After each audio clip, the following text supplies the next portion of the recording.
नमस्कार दोस्तों, Manu short hand classes में आपका स्वागत है। यहाँ आपको मिलता है रामधारी गुप्ता भाग 2 का अध्याय 24। दोस्तों, इस डिक्टेशन की आउटलाइन और पीडीएफ के लिए हमारा टेलीग्राम चैनल ज्वाइन करें। डिक्टेशन 100 शब्द प्रति मिनट शुरू होगी 3 सेकंड बाद।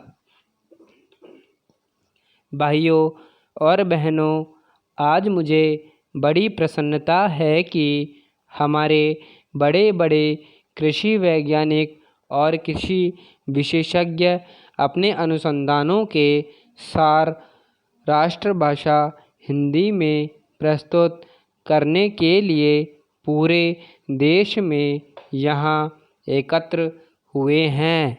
मैं तो हमेशा ही कहता रहा हूँ कि किसानों तक नई जानकारी उनकी ही भाषा में पहुंचाई जा सकती है।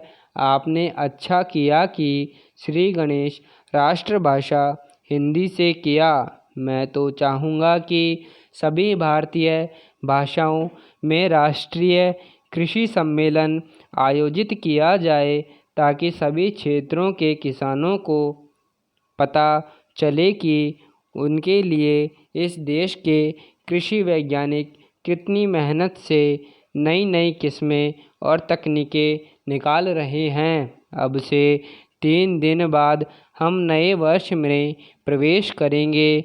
मुझे बताया गया कि सन 1995 के वर्ष को यूनेस्को ने सहनशीलता का वर्ष घोषित किया हुआ था। शायद भारत में इसके बारे में ज़्यादा चहल पहल या चर्चा नहीं हुई, क्योंकि भारत देश और भारतीय लोग तो हैं ही सहनशील, इसमें भी सबसे ज़्यादा सहनशील है किसान। आप खुद हिसाब लगा लो, हर तरह से भारत का किसान संसार का सबसे सहनशील प्राणी सिद्ध होगा। आजकल जाड़ा जोरों से पड़ना शुरू हो गया है, फिर भी उत्तर भारत का किसान शीतलहर की परवाह किए बिना आधी रात को उठकर अपने गेहूं के खेत में पानी लगा रहा है, क्योंकि बिजली कुछ घंटों के लिए आती है। किसान ठंड सहकर फसल उगाएगा और फसल पकते पकते गर्मियाँ शुरू हो जाएंगी तो जेठ की तपती धूप में वह खेतों में कटाई व मढ़ाई का काम करेगा। यह जाड़ा पाला सहना और कड़ी गर्मी में पसीने से लथपथ होकर काम करते रहना, इतनी सहनशीलता बस किसान के बूते की ही है। फिर हिंदी बोलने वाला तो और भी ज़्यादा सहनशील है, हर हाल में जी रहा है। गेहूँ चावल विदेशों से किस भाव बिकता है और हम उसे क्या भाव देते हैं। अगर चीज़ के दाम आसमान पर पहुंच गए हैं, महंगाई इतनी बढ़ गई है, मगर किसान की मेहनत का पूरा मुआवजा देने में हम 10 बहाने बनाते हैं और किसान है कि बर्दाश्त कर रहा है।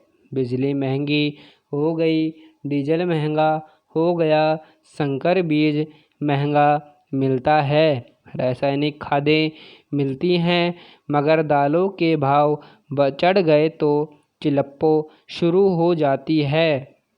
मेहनत करता है किसान और उसकी मेहनत पर फलते फूलते हैं बिचौलिए, मंडी के दलाल, आलू की चिप्स बनाने वाले व्यापारी, उसकी फसलों का तेल निकालने वाले व्यवसायी, ये सारी बातें सहते हैं।